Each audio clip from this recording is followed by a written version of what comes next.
धर्म के नाम पर साजिश करने वालों के खिलाफ एक और पुख्ता खुलासा हुआ है। इस बार यह खुलासा किसी एजेंसी, पुलिस ने नहीं बल्कि खुद उस शख्स ने की है जो इसका शिकार बनी है, जिसके घर पर यह घिनौना काम किया जाता था। और यह कोई और नहीं बल्कि पीड़िता का धर्मांतरण का धंधेबाज शौहर था।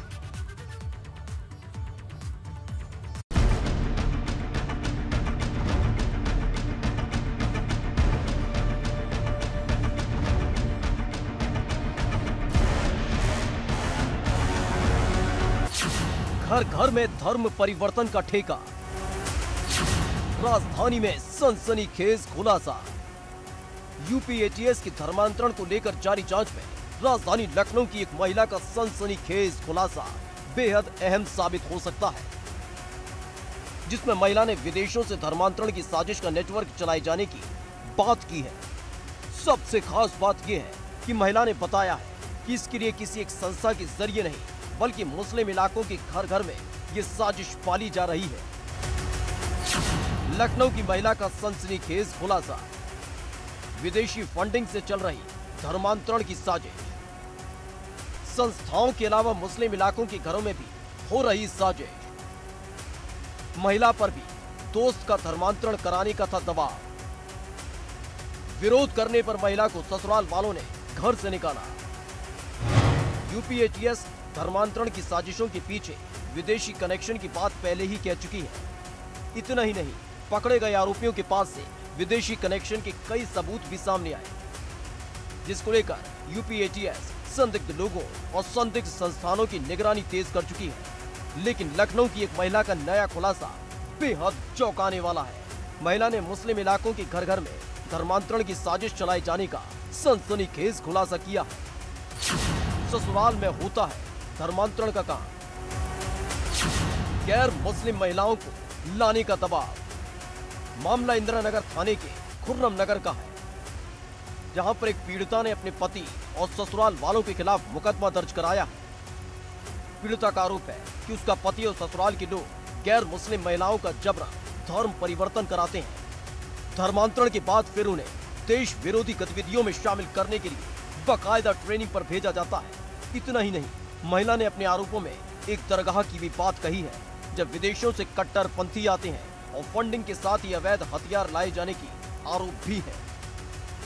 पुलिस के मुताबिक पीड़िता पर भी उसकी गैर मुस्लिम महिला मित्र का धर्म परिवर्तन कराने का दबाव था, और जब पीड़िता ने इसका विरोध किया तो उसके साथ मारपीट की गई और घर से बाहर निकाल दिया गया।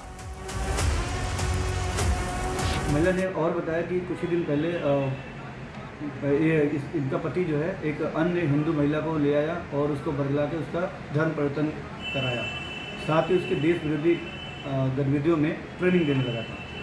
साथ ही पर अन्य महिलाओं को, अन्य हिंदू महिलाओं को भी धर्म परिवर्तन कराकर मुस्लिम बनाने के लिए लगातार दबाव बनाता रहता है, और ऐसा ना करने पर उसने बताया कि वो उसके भाई की अन्य अपने संगठनों द्वारा हत्या करवा देगा। तो तहरीर के आधार पर आईपीसी की विभिन्न धाराओं में मुकदमा, विभिन्न धाराओं के साथ साथ उत्तर प्रदेश विधि विरुद्ध धर्म परिवर्तन प्रतिषेध अध्यादेश 2020 भी इंक्लूड किया गया है और अग्रिम विधिक कार्रवाई की गई है। अंतर्राष्ट्रीय स्तर पर काम कर रहा है धर्मांतरण गैंग। धर्मांतरण कराने वालों को विदेशों से फंडिंग मिलती है। गैर मुस्लिम महिलाओं को झूठ, फरेब और पैसों का लालच दिया जाता है। दरगाह पर विदेशी कट्टरपंथियों का होता है आना जाना। विदेशी फंडिंग और अवैध हथियार लाए जाने के भी आरोप है कि पीड़िता का निकाह 12 दिसंबर 2019 को सैयद हसनैन के साथ बेंगलुरु में हुआ था।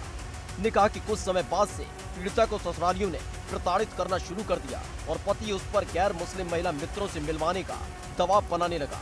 मना करने पर पास की दरगाह खां में ले जाकर उसे प्रताड़ित करवाया गया। आरोप यह है कि दरगाह पर आने वाले विदेशी कट्टरपंथियों से उसका शारीरिक शोषण भी करवाया गया, जिससे वो प्रेग्नेंट हो गई, जिसके बाद उसकी गर्भ जांच कराई गई और गर्भ में बेटी की जानकारी होने पर उसे 25 लाख रुपए की मांग की जाने लगी, जिस पर महिला के भाई ने आरोपी पति के खाते में करीब 7.5 लाख रुपए भी दे दिए। लेकिन अब आरोपी गैर मुस्लिम महिलाओं को लाने का दबाव बना रहे हैं। 6 जुलाई 2021 को थाना इंदिरा नगर में एक तहरीर प्राप्त हुई, जिसमें एक प्रार्थी द्वारा बताया गया कि उसकी शादी सैयद हसनैन अशरफ पुत्र सैयद तैयब निवासी बेंगलोर से हुई। महिला का पति शादी के बाद से उसको लगातार प्रताड़ित करता था और दबाव बनाता था कि वो गैर महिला मुस्लिम मित्रों से दोस्ती करे और उनको बरगला के उनका धर्म परिवर्तन कराए।